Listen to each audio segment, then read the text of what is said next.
तो फ्रेंड्स आज के पहले इस वीडियो में हम सिंथेसिस का इंट्रोडक्शन समझेंगे। ओके, तो हमने क्या लिखा? सिंथेसिस।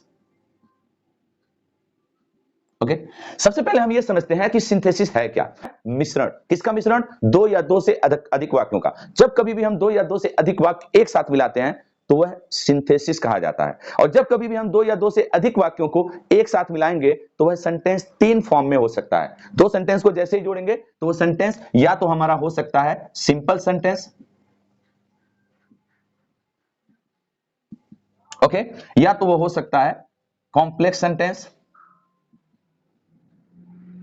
या तो फिर वो तीसरा क्या होगा? Compound sentence.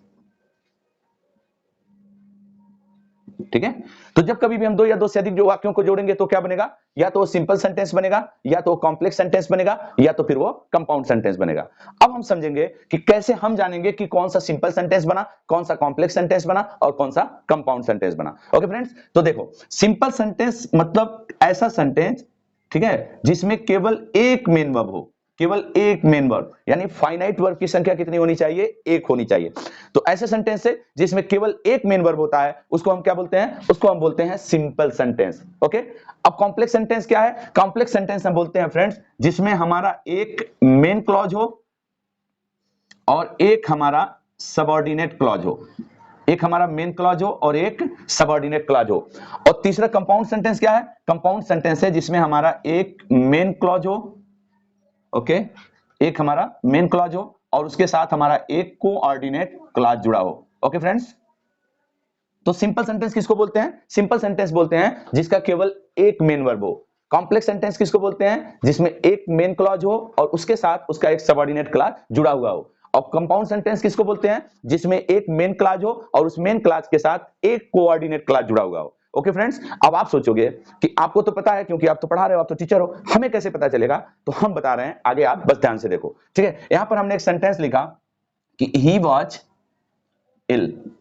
एक सेंटेंस लिखा ही वॉज इल, दूसरा सेंटेंस लिखा he went to school.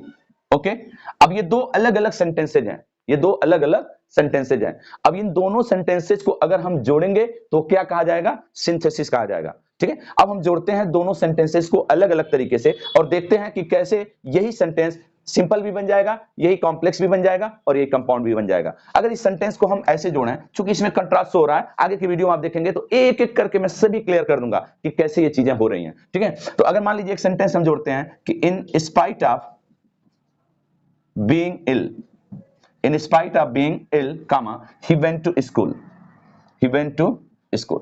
Okay friends, अब ये जो हमारा सेंटेंस बना, ऊपर का सेंटेंस था कि वह बीमार था, वह स्कूल गया, और इस सेंटेंस का मतलब हुआ कि बीमार होने के बावजूद वह स्कूल गया।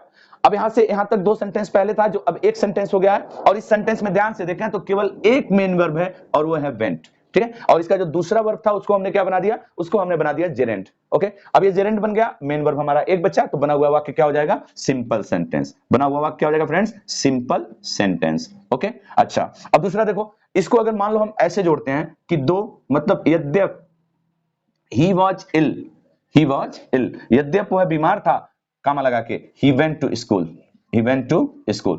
तो अब इस तरह से भी हमने ऊपर वाले सेंटेंस को जोड़ लिया, और ऊपर वाले सेंटेंस को जब हमने जोड़ा तो दूसरे वाले सेंटेंस का भी यही मतलब हुआ कि यद्यप वह बीमार था फिर भी वह स्कूल चला गया। अब ये जो सेंटेंस है फ्रेंड्स, ये है कॉम्प्लेक्स सेंटेंस। आप सोचोगे आपको कैसे पता चला?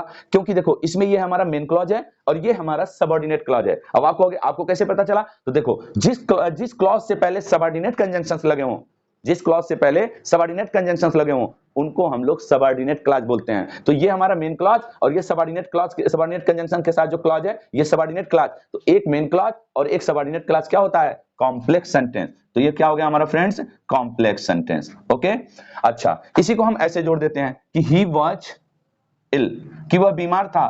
ठीक है, yet he went to school, yet he went to school. Okay, अब यहां पर क्या फ्रेंड्स हुआ कि वह बीमार था फिर भी वह स्कूल चला गया। ओके, अब मैं कह रहा हूं कि ये है हमारा कंपाउंड सेंटेंस। आप बोलोगे आपको कैसे पता चला ये कंपाउंड सेंटेंस है? क्योंकि इसमें हमारा एक मेन क्लॉज है और एक कोऑर्डिनेट क्लॉज है। आप बोलोगे आपको कैसे पता चला कि ये कोऑर्डिनेट क्लॉज है? क्योंकि इससे पहले कोऑर्डिनेट कंजंक्शन लगा हुआ है।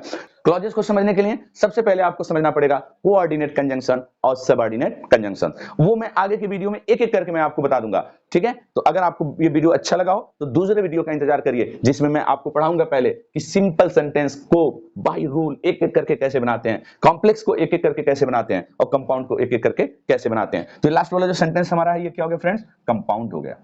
ओके